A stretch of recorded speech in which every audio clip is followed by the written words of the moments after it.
Hola amigos y amigas, you're listening to the English Made Simple show. This is episode number 114, número 114.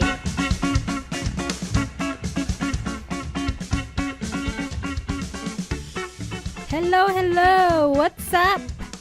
Welcome to the English Made Simple show. My name is Milena from EnglishMadeSimple.net, EnglishMadeSimple.net. How are you guys? Hope you're fine and dandy. I hope you're feeling very positive today. I hope you're positive today. You know what they say, positive thoughts generate positive feelings and attract positive life experiences. Sounds great if you live in La La Land. I'm going to be completely negative today.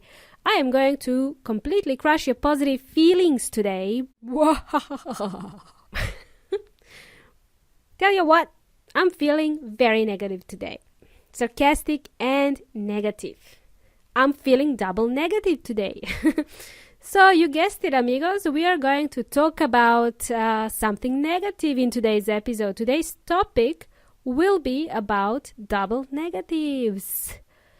First of all, is it wrong to use double negation in English language? Are there grammar rules for using double negation? What do I mean by double negatives? Do you have to be a celebrity to use double negatives? Do two wrongs make a right? Ignore that last question. It was a sarcastic remark. Do two wrongs make a right? It's kind of a English saying. And it's actually called a logical fallacy. A logical fallacy. A logical what? Fallacy. According to Well Inteligente or the online dictionary, the word fallacy means a deceptive, misleading, or false notion, a false belief. In Spanish, this is falacia or mentira. For example, let's consider this statement. Let's consider the following statement. At one time in history, people thought the world was flat. A logical fallacy is kind of an oxymoron. An oxymoron is a grammatical term. It's a figure of speech used to describe a term that uses words that are self-contradictory. Let me give you a quick example. A quick example of an oxymoron. Cruel kindness. Can you be cruel and kind at the same time? More examples of oxymorons are something like impossible solution. Definitely maybe. True lies, seriously funny, and so on. So those were examples of oxymoron, two words contradicting each other. So where was I? Aha. Can two wrongs make a right? Can two wrong actions make one right result? For example, my husband stole my chocolate bar today. So it's okay for me to steal his sandwich then? So now we are making it all right to steal from each other. There is a joke in English language. It goes something like this. It uses the same expression. Two wrongs don't make a right. Take your parents as an example. It's a bad joke.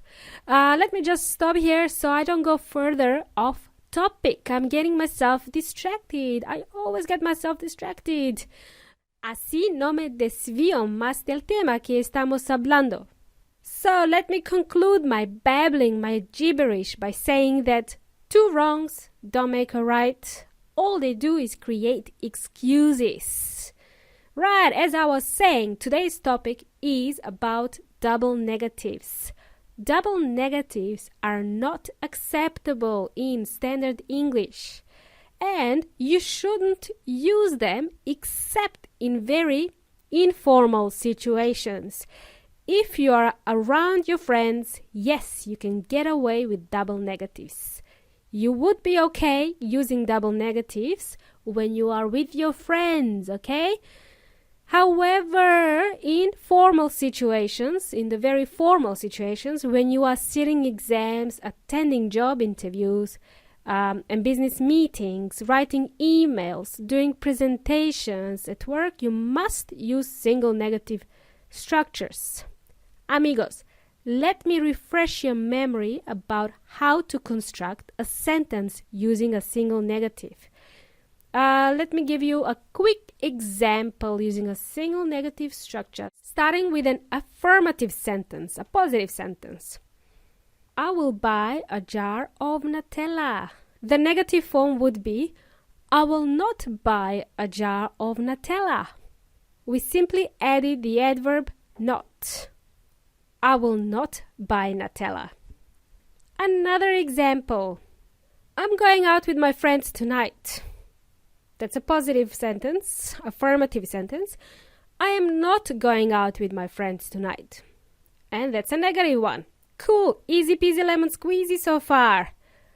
If I were to use a double negative version of those two examples, they would sound something like this. I will not buy no Nutella. I am not going nowhere tonight. More examples would be, I haven't done nothing. I don't know nothing. These sound very wrong to my ears. They don't sound good.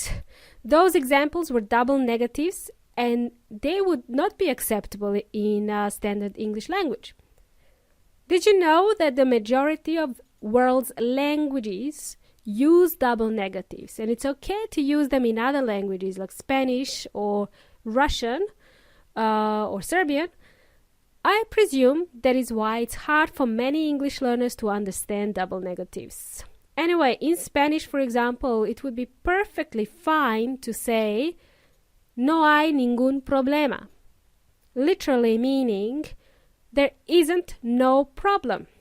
But translated correctly, it would be there isn't a problem or there is no problem. This all sounds simple so far, right? Let's complicate things a bit. Did you also know that there are certain words, certain adverbs that can behave as negatives? For example, the words like hardly, barely, seldom, and rarely.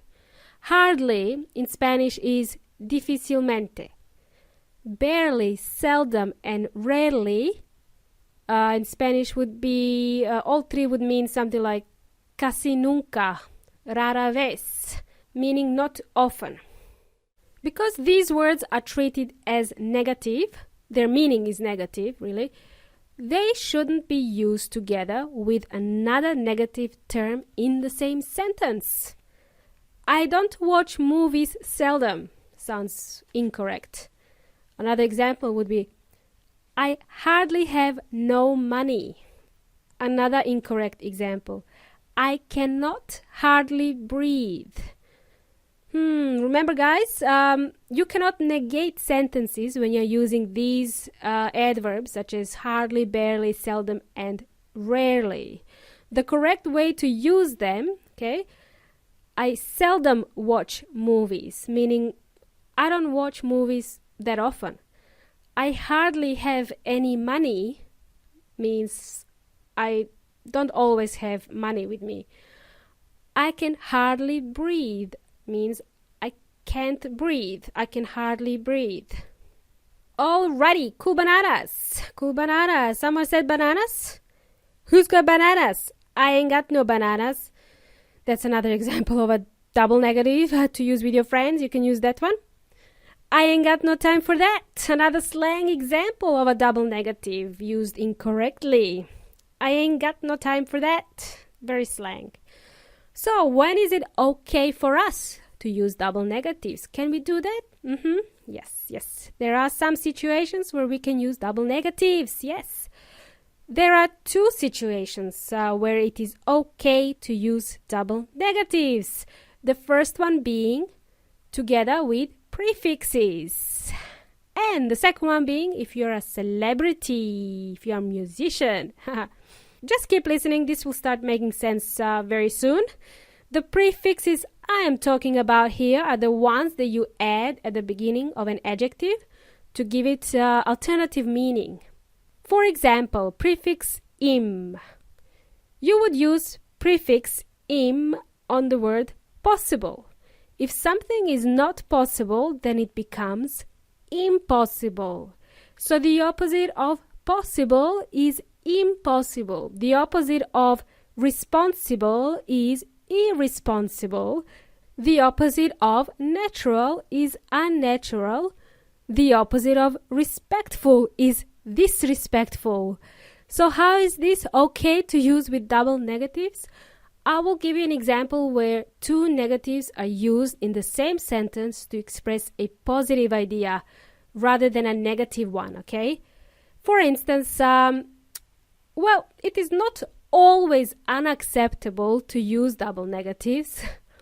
So I use two negative words in the same sentence, not unacceptable, to emphasize that something is perfectly acceptable, okay? Another example, it is not uncommon to hear native speakers use double negatives. It is not uncommon to hear native speakers use double negatives. Not uncommon, meaning it does happen sometimes. It can be common. Another example, when double negatives are okay to use. Let me give you another example. It is not unusual to be loved by anyone. It is not unusual to have fun with anyone.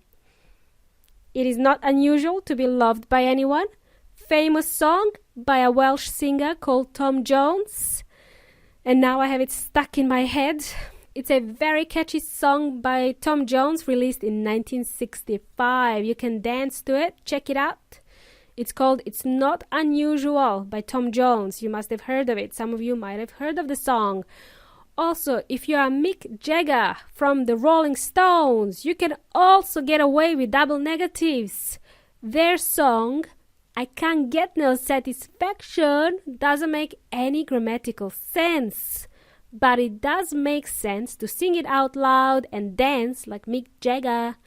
And if you're a fan of Pink Floyd, you too can use double negatives. Their song called We Don't Need No Education uses a double negative right there.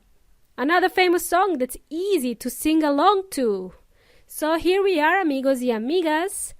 I hope you've learned something new today. Maybe you are off singing to Tom Jones and Mick Jagger now.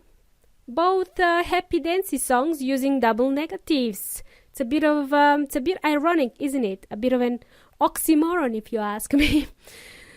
That was very clever of me to use that word again, oxymoron. I'm such a nerd. My husband thinks I'm such an oxymoron. I think he's just a moron. Anyway, I started off today's episode on a negative note and finished it off on a high. I gave it a positive spin. I hope you're still feeling positive today. Before we finish today, I'd like to say hello to Armando from Mexico, who currently lives in the US together with his wife Mayra and son Angel. Armando is learning English at the moment, and he has suggested some cool ideas for the show, like, for example, when to use certain tenses when you're talking with people. I will add it to my list. Thanks for your nice comments, Armando, and keep listening to the show. For the rest of my listeners, don't forget, transcripts are available on my website, englishmadesimple.net. I try my best to provide you the perfect transcripts. However, there could be some spelling mistakes sometimes because I do them late at night and probably because I type with one hand. The other hand is busy munching on Nutella. Either way, let me know if you find any spelling mistakes. Thank you for listening to the show. You've been jamming with Milena. Wanna be chilena. Until next time, hasta la próxima.